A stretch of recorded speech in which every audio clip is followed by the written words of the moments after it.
दोस्तों, कैसे आप लोग? बहुत लोग मुझे कमेंट्स में पूछते रहते हैं कि सर ऑनलाइन में अर्निंग करना क्या सिंपल है? क्या हर कोई कर सकते हैं? मेरे अगर पॉइंट ऑफ व्यू से बात करूं, मेरे 15 साल की इस फील्ड के एक्सपीरियंस के बारे में बात करूं, तो ऑनलाइन में अर्निंग करना ईज़ी है, मगर सीखना थोड़ा-सा टफ है। मतलब आपको सबसे पहले सीखना होगा और सारी चीज़ों को आपको नॉलेज लेना होगा, उसके बाद ऑनलाइन से आप अर्निंग कर पाएँगे। क्योंकि देखिए ऑनलाइन से अगर कोई भी काम मिले, उस काम को फुलफिल करने के लिए आपको पहले सीखना पड़ेगा। क्योंकि मान के चलिए कोई भी काम आपको कोई प्रोवाइड किया और वो काम आप टाइम टू टाइम नहीं दे पाए, अगर दे भी पाए तो वहाँ पे बहुत सारे मतलब उस फाइल में बहुत सारे प्रॉब्लम्स देखने को मिले, तो वो कंपनी आपको कभी भी काम नहीं देगा और आपका जो रेटिंग देगा आपको, वो रेटिंग नेगेटिव दे देगा, मतलब रेटिंग बेकार दे देगा और उसके चलते है कोई भी प्लेटफॉर्म में आपको काम नहीं मिलेगा। जैसे उसी तरीके से प्लेटफॉर्म के बारे में बात करूँ तो fiverr.com एक बढ़िया प्लेटफॉर्म है, जहाँ पे लोग लाखों करोड़ों रुपीज यहाँ पे कमा रहा है। तो इसके लिए आपको एक स्किल को सीखना पड़ेगा, वो है एमएस एक्सेल। तो एमएस एक्सेल के ऊपर जस्ट डेटा पिवोट टेबल बनाकर लोग किस तरीके से अर्निंग कर रहे हैं वो मैं आपको बताऊंगा। क्योंकि कुछ डेटा आपको इस तरीके से दिया जाएगा, इस तरीके से दिया जाएगा, उस डेटा को आपको कुछ डायनामिकली बनाना पड़ेगा। मतलब जब भी चाहे आप जो डेटा चाहे वो देख सकते हो, वो भी क्वार्टरली। मतलब एक साल में आपको क्वार्टरली जो जो डेटा देखने को मिले हैं, उसी डेटा को एक कस्टमर ने दिया था, उसको मैंने इस तरीके से डायनामिक बनाया। मतलब जो प्रोडक्ट वो देखना चाहेंगे, कौन सा क्वार्टर में कितना सेल था, टोटल कितना सेल था, पूरा का पूरा यहाँ पे आ जाएगा। तो इस तरीके से डेटा को मैंने कैसे क्रिएट किया, कैसे मैंने इस तरीके से डेटा को क्रिएट किया, जस्ट एक स्टेप आपको सीख कर ही ये सारी चीज सीखने को मिलेगा। तो इस वीडियो को पूरा लास्ट तक देखिए, क्योंकि यही काम करके लोग अच्छा खासा अर्निंग कर रहे हैं। आप देख सकते हैं 4,400 रुपीज हर घंटे में, 4,000 सॉरी 449 रुपीज, 1,300, मतलब 1,400 रुपीज के आसपास, 25 रुपीज के आसपास, 22 रुपीज के आसपास हर कोई कमा रहा है। तो आप सोच रहे हैं कि सचमुच इसको काम मिल रहा है, कितना काम मिला, चलो वो भी दिखा देते हैं। जैसे देखिए यहाँ पे जो व्यक्ति है वो पाकिस्तान से बिलोंग करते हैं। हम लोग पाकिस्तान को एक नेगलेक्ट के जैसा सोचते हैं जरूर, मगर पाकिस्तान में ऐसे बहुत सारे लोगों को मैं मतलब यूट्यूब में देखता हूँ जो अच्छा खासा काम करते हैं और अच्छा खासा अर्निंग करते हैं, और उन्होंने स्किल को बिल्ड किया। और उनका मैं पॉडकास्ट भी देखा हूँ, इंटरव्यू भी देखा हूँ। उन्होंने एक ही बात कहा कि अगर आपको ऑनलाइन में सर्वाइवल करना है, ऑनलाइन में आपको राज करना है, तो आपको पहले स्किल को अच्छी तरीके से स्किल को सीखना पड़ेगा। तो मैं बार बार बोलता हूँ, एम एस एक्सेल एक ऐसा स्किल है जहाँ पे देखिए इन्होंने 3,300 से भी ज्यादा ऑर्डर को कंप्लीट किया और अराउंड 1,600 व्यक्ति ने इसको 4.9 स्टार रेटिंग दिया। मतलब काम कितना शानदार तरीके से वो कर रहा है, जिसके कारण अच्छा खासा रेटिंग्स भी मिल रहा है। और इसका बेसिक पिवोट टेबल के लिए वो चार्जेस लेते हैं। आप देख सकते हैं पिवोट टेबल के लिए वो चार्जेस लेते हैं 449 रुपीज। मतलब एक इसका बेसिक चार्जेस है। स्टैंडर्ड चार्जेस कितना है, 2,240 रुपीज। तो प्रीमियम चार्जेस कितना है, 4,400 रुपीज। तो इसका मतलब वो भी हर काम के लिए अलग अलग प्राइस बैंड रखा गया है। आप भी जब काम करेंगे तो आपका अलग अलग प्राइस बैंड रखा जाएगा।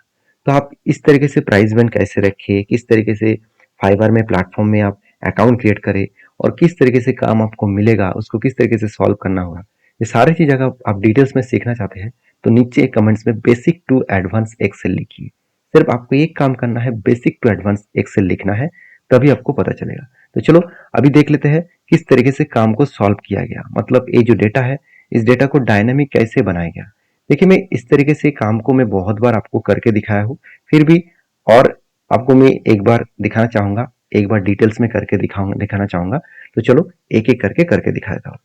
सबसे पहले क्या करना होगा, इस सारे डेटा, यहाँ पे डेटा कोई छोटा मोटा डेटा नहीं है।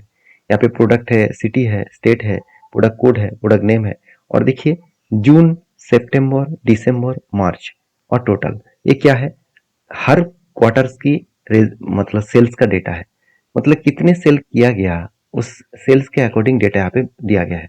तो टोटल ओवरऑल जो डेटा है वो 500 से भी ज्यादा डेटा है। तो इस डेटा को कैसे मैंने डायनामिक क्रिएट किया, ध्यान से इस वीडियो को पूरा देखेंगे तो आपको सीखने को मौका मिलेगा। तो सबसे पहले मैंने कंट्रोल ए किया, ऑल सिलेक्ट हो गया। अभी मुझे जाना है इंसर्ट में। मैं थोड़ा सा पेज को छोटा कर देता हूँ, तभी आपको सारी चीज क्लियर दिखेगा। आपको हेडिंग्स में इंसर्ट दिखेगा। इंसर्ट में जाने के बाद आपको पिवोट टेबल दिखेगा। पिवोट टेबल के ऊपर मैंने बहुत सारे वीडियोस आपके साथ शेयर किया हूँ, ध्यान से उस चीज़ों को देखना। उसके बाद जस्ट ओके करना है, यहाँ पे कोई भी छेड़खानी नहीं करना है, ओके करना है। कुछ इस तरीके से ब्लैंक शीट आ जाएगा और पिवोट टेबल फील्ड आ जाएगा। तो पिवोट टेबल फील्ड में आपको लेना क्या है, ध्यान से देखिए। मैंने कौन सा प्रोडक्ट को लिया था, यहाँ पे मैंने लिया था टोटल जो डेटा वाइज, मतलब स्टेट वाइज डेटा। मतलब मुझे क्या करना है, यहाँ पे जो पिवोट टेबल आया, जो स्टेट का डेटा है, जो मतलब स्टेट का डेटा है, उस स्टेट को डेटा को मैं रो पे रखूंगा, तो सारे स्टेट यहाँ पे आ जाएगा। उसके बाद मैं एक एक करके क्वार्टर को वैल्यू पे रखूंगा। वैल्यू पे रखूंगा तो इसका मतलब क्या होगा कि उसका टोटल सम करके आ जाएगा। मतलब दिल्ली में कितना सेल किया गया जुलाई मंथ में, उसका डेटा आ जाएगा। उसके बाद सितंबर का डेटा, सितंबर क्वार्टर का डेटा आएगा। उसके बाद दिसंबर, उसके बाद मार्च। तो यहाँ पे 4 डेटा आ गया। उसके बाद मैं टोटल को भी यहाँ पे लेके आऊंगा, तो मार्च को भी यहाँ पे लेके आ गया और उसके बाद टोटल को भी मैं यहाँ पे लेके आऊंगा। तो मैं सारे डेटा को यहाँ पे देखिए एज इट इज यहाँ पे बना दिया। मैं थोड़ा सा जूम करके आपको दिखाता हूँ, देखिए। अब इस फॉर्मेट को मैं थोड़ा सा चेंज करना चाहूंगा। इस फॉर्मेट को सिलेक्ट किया, आपको जाना है डिजाइन टैब में और उसके बाद देखिए यहाँ पे बहुत सारे डिजाइन मिलेगा। आप थोड़ा सा नीचे आ जाइए, आपके अकॉर्डिंग आप डिजाइन को यहाँ पे मॉडिफिकेशन कर सकते हैं। तो आपके अकॉर्डिंग आप डिजाइन को आपके हिसाब से आप मॉडिफिकेशन करिए। तो मैं कुछ इस तरीके से डिजाइन को मॉडिफिकेशन किया। अभी क्या करना है, कुछ इस तरीके से डायनामिक चार्ट बनाना है। तो चार्ट कैसे बनाएंगे, चार्ट बनाने के लिए आपको सबसे पहले इस टेबल के ऊपर क्लिक करना होगा, जाना है डिजाइन टैब में, सॉरी एनालाइज टैब में। उसके बाद पीवोट चार्ट में जाना है। अभी देखिए बहुत सारे अलग अलग चार्ट्स आपको दिखेगा। आपको जाना है पाई ऑप्शन में। तो पाई में आपको देखिए दो तरीके पाई मिलेगा, 2D पाई मिलेगा, 3D पाई मिलेगा। आपको 2D पाई लेना है। देखिए आपके अकॉर्डिंग आप कस्टमर को जिस तरीके से डेटा को क्लीन करके एनालाइज करके देना चाहते हैं तो आप दे सकते हैं, ये आपके ऊपर डिपेंड करेगा। तो मैं 2D पाई चूज करता हूँ और उसके बाद मुझे यहाँ पे सारा डेटा मुझे नहीं चाहिए तो डिलीट कर देता हूँ और मैं इसको साइड में रख देता हूँ। मैं थोड़ा सा इसको साइड में इसको एडजस्टमेंट कर लेता हूँ क्योंकि देखने में थोड़ा सा अच्छा लगेगा। अभी यहाँ पे करना क्या है, मैं थोड़ा सा इसको एक बार छोटा कर लूँ और यहाँ पे सम ऑफ जून का यहाँ पे मैं डिलीट कर रहा हूँ। तो सम ऑफ जून नहीं चाहिए, पूरा डेटा मुझे चाहिए। तो मैं क्या किया, पूरा डेटा को मैंने यहाँ पे ले लिया। तो कोई बात नहीं, अभी इस डेटा के अंदर मुझे फिल लेके आना है। तो मैं जस्ट इसके ऊपर क्लिक करूंगा और इस तरीके से कुछ इंटरफेस को ऐड करूंगा। तो अब इंटरफेस बहुत सारे अलग अलग कैटेगरीज में ऐड कर सकते हैं। मैं इस तरीके से इंटरफेस को ऐड किया और इसको मैंने डिलीट कर दिया। तो देखिए यहाँ पे मुझे पता नहीं चल रहा है कौन सा स्टेट का यहाँ पे डेटा है। तो मैं क्या करूंगा, यहाँ पे जो प्लस वाला आइकन है इसके ऊपर क्लिक करना। यहाँ पे देखिए डेटा लेवल्स जो है, इस डेटा लेवल्स के ऊपर क्लिक करना। यहाँ पे देखिए आउटसाइड एंड जो है इसके ऊपर क्लिक कर सकते हैं। देखिए यहाँ पे डेटा का जो पूरा फील्ड चाहिए तो कौन सा स्टेट में है वो मुझे दिखेगा। तो मेरा डेटा क्लीन हो गया, मतलब डेटा ऑटोमेटिकली मुझे पता चल गया कि महाराष्ट्र में कितना परसेंटेज है, कर्नाटका में कितना है, गुजरात में कितना है, दिल्ली में कितना है, तेलंगाना में कितना है। तो मेरा काम तो बन गया। अभी इसको मैं साइड में रख देता हूँ। बस अभी मुझे क्या चाहिए, कुछ इस तरीके से डायनामिक डेटा चाहिए। मतलब जब भी मैं सीपीयू के ऊपर क्लिक करूँ तो सीपीयू का डेटा आएगा, मैं रैम के ऊपर क्लिक करूंगा तो रैम का डेटा आएगा, एसएसडी के ऊपर क्लिक करूंगा तो एसएसडी का डेटा आएगा। तो इसको कैसे करना है ध्यान से देखिए।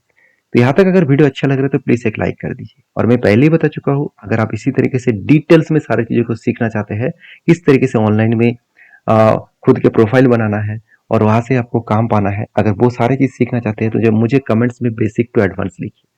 तो यहाँ पे देख सकते हैं डेटा को मैंने क्लिक किया और उसके बाद मैंने चला गया एनालाइज टैब में और उसके बाद यहाँ पे एक ऑप्शन मिलेगा इंसर्ट स्लाइसर। इस इंसर्ट स्लाइसर के ऊपर क्लिक करना और उसके बाद यहाँ पे देख सकते हैं जो मुझे चाहिए वो है प्रोडक्ट नेम। तो प्रोडक्ट नेम के ऊपर क्लिक किया, जस्ट ओके किया, तो प्रोडक्ट नेम कुछ इस तरीके से आ जाएगा। तो मुझे इसको एडजस्ट करना है यहाँ पे। तो मैं एडजस्ट कैसे करूंगा, इस तरीके से ड्रैग कर लूंगा और अभी देखिए ये नीचे नीचे आ रहा है, मुझे साइड में चाहिए। तो मैं कहाँ पे जाऊंगा, ऑप्शंस में जाऊंगा और यहाँ पे देखिए ऑप्शंस के नीचे कॉलम्स दिख रहा है, 1 कॉलम दिख रहा है। यहाँ पे आपको 2, 3, 4 जो जो चाहिए वो कॉलम्स यहाँ पे आप ऐड कर सकते हैं।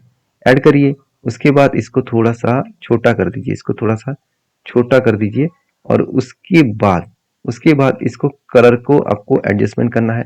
तो कलर को एडजस्टमेंट करने के लिए आपको जाना है ऑप्शन टैब में, कलर में जाना है। तो आपको अकॉर्डिंग आप कलर भी दे सकते हैं। तो देखिए मेरा काम बन गया। अभी मैं जिसके ऊपर क्लिक करूंगा उसका डेटा यहाँ पे शो करेगा, उसका डेटा यहाँ पे मुझे देखने को मिलेगा। तो मेरे लिए आसान हो गया, मतलब कस्टमर के लिए आसान हो जाएगा कि मान के चलिए उसको देखना है कि सीपीयू मैंने कितना बेचा, कौन सा क्वार्टर में कितना बेचा और कौन सा स्टेट में बेचा। तो यहाँ पे डेटा भी उसको मिलेगा, एक चार्ट फॉर्मेट में उसको परसेंटेज भी मिलेगा, उसको पता चल जाएगा कि हाँ, मैंने सीपीयू बेचा था महाराष्ट्र में ज़्यादा सॉरी गुजरात में ज़्यादा बेचा था, उसके बाद महाराष्ट्र, उसके बाद तेलंगाना, उसके बाद दिल्ली। अगर मैं मॉनिटर देखूँ तो मॉनिटर तो कर्नाटका में ज़्यादा बेचा था। तो इजीली उसको डेटा फिल्टरिंग करना आ जाएगा, उसको सारे क्लियरली डेटा देखने को मिलेगा, जिस डेटा को देखकर वो खुद उसका सेल्स बढ़ा सकते हैं, उस जगह को वो टारगेट कर सकते हैं जहाँ पे प्रोडक्ट सेल कम हो रहा है। तो मैंने सारी चीज़ आपके साथ शेयर किया और मैं इस एक्सेल प्रैक्टिस शीट को आपको डाउनलोड सेक्शन में दे दूंगा। जाकर डाउनलोड करिए, प्रैक्टिस करिए, क्योंकि देखिए सीखने में आपको सब कुछ मिलेगा। अगर ना सीखकर आप सोच रहे हैं कि ये सब बेकार है, तो मेरे हिसाब से आप पूरा जीवन बेकार ही सोचते रहिए। आपको काम तो कहाँ पे मिलेगा कि नहीं मिलेगा वो तो आपके ऊपर है। देखिए मैं मेरे हिसाब से बता रहा हूँ, मेरे एक्सपीरियंस के हिसाब से बता रहा हूँ। अगर आप प्रॉपरली सीख पाए, चाहे वो ऑनलाइन हो चाहे वो ऑफलाइन हो, हर जगह पे इसी तरीके से आपको एक्सेल के ऊपर काम करना पड़ेगा। तो आप सोच रहे क्या इतना ही आसान है? हाँ, आसान तो है, मगर इसके लिए बहुत कुछ सीखना पड़ेगा। अगर वो सीखना चाहते हैं तो मुझे नीचे कमेंट्स में बेसिक टू एडवांस लिखिए और मुझे लाइक करिए, क्योंकि इस वीडियो ज़्यादा से ज़्यादा दोस्तों के साथ शेयर होना चाहिए। क्योंकि अगर उसके पास दोस्तों के साथ अगर शेयर करेंगे तो उसको भी पता चलेगा कि वो इस तरीके से काम करके अच्छा खासा अर्निंग कर सकते हैं।